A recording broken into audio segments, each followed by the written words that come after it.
لا شريك له ونشهد أن سيدنا وسندنا وحبيبنا وحبيب ربنا وطبيبنا وطبيب قلوبنا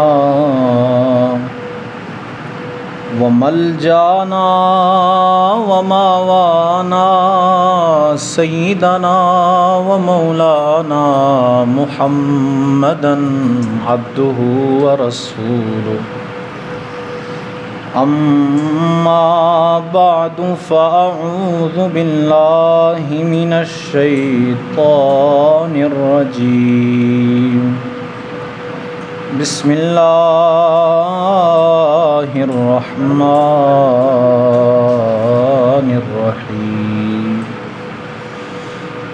فلا وربك لا يؤمنون حتى يحكموك فيما شجر بينهم ثم لا تجدوا في صدورهم حرجا مما قضيت صدق الله مولانا العظيم وصدق رسوله النبي الكريم الأمين قال الله تبارك وتعالى في شان حبيبه في القرآن المجيد إن الله وملائكته يصلون على النبي يا أيها الذين آمنوا صلوا عليه وسلموا تسليما الصلاة والسلام عليك يا سيدي يا رسول الله وعلى آلك وأصحابك يا سيدي يا حبيب الله الصلاة والسلام عليك يا سيدي يا نبي الله وعلى آلك وأصحابك يا سيدي يا نور الله الصلاة والسلام عليك يا سيدي يا رحمة للعالمين وعلى آلك وأصحابك يا سيدي يا خاتم النبيين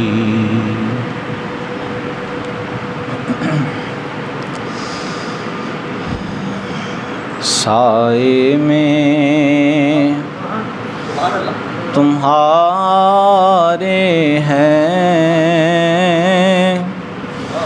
قسمت یہ ہماری ہے سائے میں تمہارے ہیں قسمت یہ ہماری ہے قربان دل و جاں ہیں کیا شان تمہاری ہے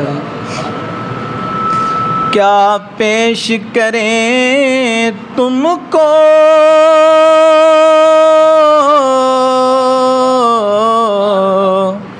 کیا چیز ہماری ہے کیا پیش کریں تم کو کیا چیز ہماری ہے یہ دل بھی تمہارا ہے یہ جاں بھی تمہاری ہے، یہ دل بھی تمہارا ہے، یہ جاں بھی تمہاری ہے، قربان دل و جاں ہے، کیا شان تمہاری ہے۔ نقشہ تیرا دلکش ہے، صورت تیری پیاری ہے، نقشہ تیرا دلکش ہے، صورت تیری پیاری ہے، جس نے تمہیں دیکھا ہے، سو جان سے واری ہے، سائے میں تمہارے ہیں، قسمت یہ ہماری ہے، گو لاکھ برے ہیں ہم، کہلاتے تمہارے ہیں، گو لاکھ برے ہیں ہم، کہلاتے تمہارے ہیں،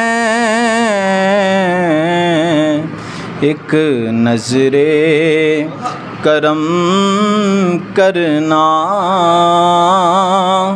یہ عرض ہماری ہے، ایک نظر کرم کرنا یہ عرض ہماری ہے۔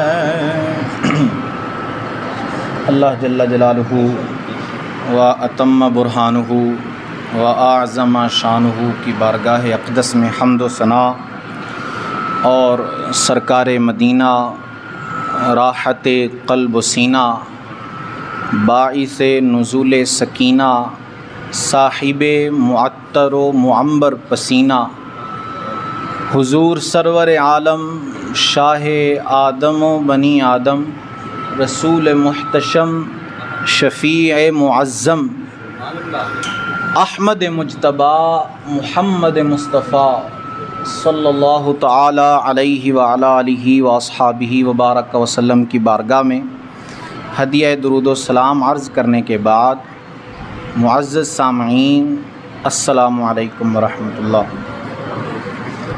سامعین ذی احتشام، رسول پاک صلی اللہ تعالی علیہ وعلی آلہ واصحابہ وبارک وسلم کی بارگاہ میں درود و سلام پڑھنے کی بے شمار برکتیں اور فضیلتیں ہیں۔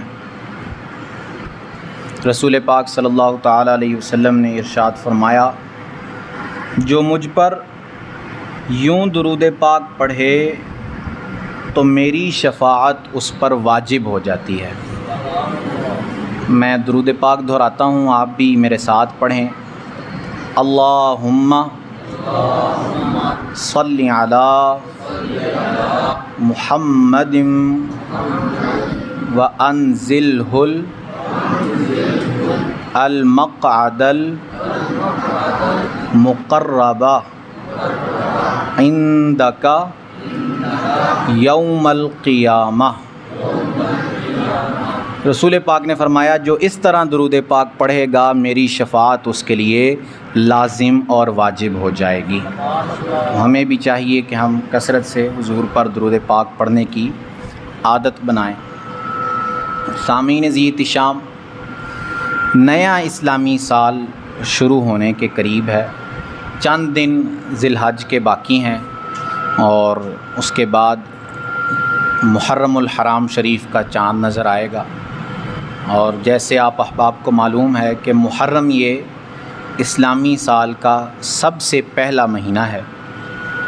جس طرح عیسوی سال کے 12 ماہ ہیں اسی طرح اسلامی سال کے بھی 12 ماہ ہیں، اور ان 12 ماہ میں سے چند ماہ ایسے ہیں جو بڑی فضیلتوں والے اور عظمتوں والے مہینے ہیں، اور وہ 4 ماہ ہیں۔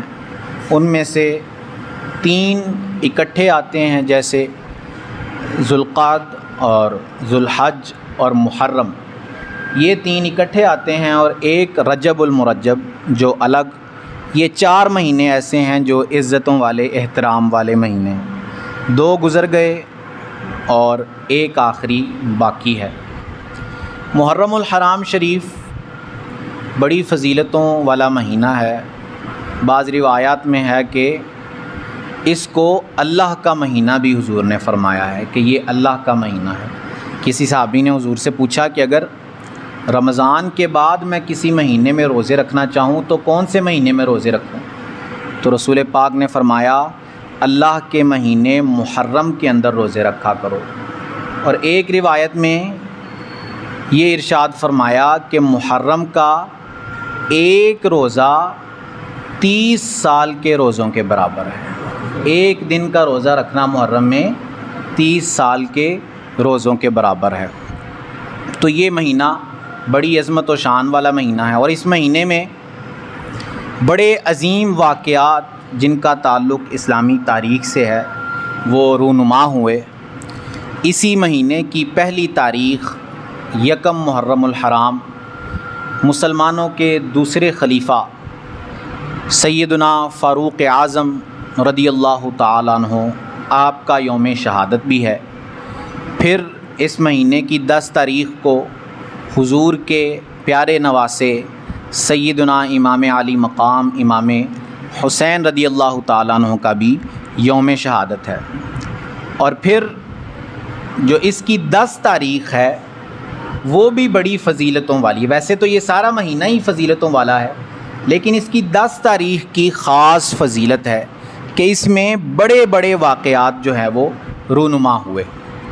ان میں سے سیدنا آدم علیہ نبینا علیہ الصلاۃ والسلام آپ کی دنیا میں تشریف آوری وہ 10 محرم کے دن ہوئی۔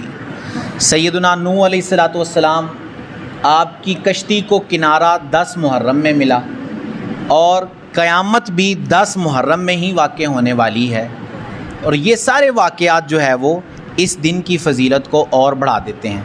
آج جو میرا موضوع ہے گفتگو کا وہ سیدنا فاروق اعظم رضی اللہ تعالیٰ عنہ آپ کا عشق رسول بیان کرنا ہے کہ آپ حضور صلی اللہ تعالیٰ علیہ وسلم سے کیسی محبت فرماتے ہیں۔ آیت میں نے آپ کے سامنے پڑھی، اللہ عز و جل ارشاد فرماتا ہے فلا وربک لا یؤمنون حتی یحکموک فیما شجر بینہم، کہ آپ کے رب کی قسم یہ لوگ ہرگز مسلمان نہیں ہو سکتے حتیٰ کہ آپ کو اپنے معاملات کے اندر فیصلہ کرنے والی ذات نہ بنا لیں، یعنی آپ کا فیصلہ، اپنا جو بھی معاملہ ہو اس کا فیصلہ آپ سے کروائیں آ کر۔ اسی آیت کے تحت ایک یہودی اور ایک منافق کا جو ہے وہ کوئی معاملہ آپس میں ہو گیا، اور یہودی نے منافق سے کہا کہ چلو ہم تمہارے نبی سے ہی جا کے فیصلہ کرواتے ہیں۔ اب منافق پہلے ٹال مٹول کرتا رہا، کیونکہ اس کو پتہ تھا کہ حضور علی وقار صلی اللہ علیہ وسلم ہمیشہ حق بات ہی فرماتے ہیں اور حق کا ہی فیصلہ کرتے ہیں، اور وہ یہ جانتا تھا کہ میں چونکہ حق پر نہیں ہوں تو اگر حضور کے پاس یہ معاملہ چلا گیا تو حضور اس یہودی کے حق میں فیصلہ دے دیں گے، میرے حق میں فیصلہ نہیں آئے گا۔ تو وہ ٹال مٹول کرتا رہا، لیکن پھر جب اس نے اصرار کیا یہودی نے تو پھر حضور کے پاس معاملہ پہنچا، اور ویسے ہی ہوا جس کا ڈر منافق کو تھا کہ واقعی حضور نے وہ فیصلہ یہودی کے حق میں کر دیا۔ اب منافق جو ہے وہ جب حضور کی بارگاہ سے وہ نکلے دونوں، تو منافق اس یہودی کو اپنے ساتھ لے کر کہنے لگا کہ نہیں، ہم حضرت عمر سے فیصلہ کرواتے ہیں جا کر۔ تو اس پر یہودی نے پہلے سے اسے سمجھایا کہ تم ان نبی پر ایمان رکھتے ہو، میں تو پھر بھی ان کا انکار کرتا ہوں لیکن مجھے ان کا فیصلہ قبول ہے، اور تم تو ایمان رکھتے ہو، انہیں نبی مانتے ہو، پھر بھی تم ان کا فیصلہ قبول نہیں کر رہے۔ تو اس پر جو ہے وہ اس نے کہا نہیں، حضرت عمر سے ہی فیصلہ کروانا ہے۔ حضرت عمر کی بارگاہ میں پہنچے، یہودی نے معاملہ عرض کرنے سے پہلے حضرت عمر سے کہا کہ فیصلہ کرنے سے پہلے میں آپ کو بتا دوں کہ آپ کے نبی اس معاملے کا فیصلہ کر چکے اور میرے حق میں فیصلہ دیا ہے۔ یہ خود کو مسلمان کہتا ہے لیکن پھر بھی اپنے نبی کا فیصلہ نہیں مان رہا اور مجھے آپ کے پاس لے آیا ہے فیصلہ کروانے کے لیے۔ تو اس پر سیدنا عمر رضی اللہ تعالیٰ عنہ نے کہا کہ میں اس کا ابھی فیصلہ کر دیتا ہوں۔ آپ اپنے مکان میں گئے، گھر میں تشریف لے گئے اور وہاں سے تلوار لائے اور تلوار لا کر اس منافق کی گردن اڑا دی، اور اس پر آپ نے کہا کہ جو نبی کا فیصلہ نہ مانے، عمر کی تلوار اس کا یہی فیصلہ کرتی ہے۔ اب مدینے میں شور مچ گیا کہ عمر نے ایک مسلمان کو قتل کر دیا، ایک مسلمان جو خود کو مسلم کہتا تھا اس کی گردن اڑا دی، اس کو قتل کر دیا ہے۔ تو اللہ عز و جل نے آیت نازل فرمائی اور کہا فلا وربک لا یؤمنون حتی یحکموک فیما شجر بینہم۔ مسلمان ہونے کے لیے لازمی ہے کہ حضور کو فیصلہ کن مانے، یہ ضروری ہے کہ حضور کے فیصلے کو بس آخری حرف مانے، جو حضور نے فیصلہ فرما دیا وہی۔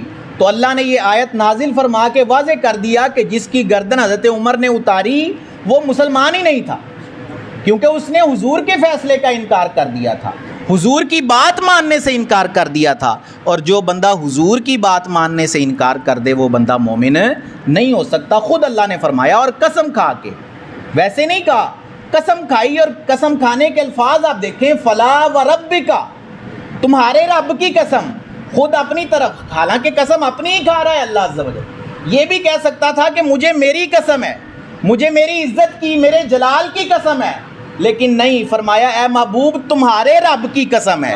حضور کا ذکر کیا کہ تمہارے رب کی قسم، یہ تب تک مومن نہیں ہو سکتے جب تک تمہیں فیصلہ کن نہیں مان لیتے، جب تک تمہاری بات آخری حرف نہیں ہو جاتی ان کے لیے، تب تک یہ لوگ مسلمان نہیں ہو سکتے۔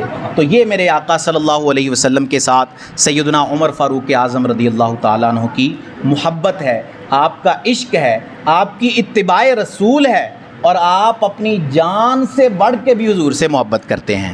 حضور صلی اللہ تعالیٰ علیہ وسلم نے حدیث ارشاد فرمائی، حضور نے کہا کہ کوئی بھی تب تک مومن نہیں ہو سکتا جب تک میں اس کو اس کے والدین اور باقی سب سے بڑھ کے محبوب نہ ہو جاؤں، حتیٰ کہ اس کی جان سے بڑھ کے بھی میں اس کو محبوب نہ ہو جاؤں، تب تک وہ مومن نہیں ہو سکتا۔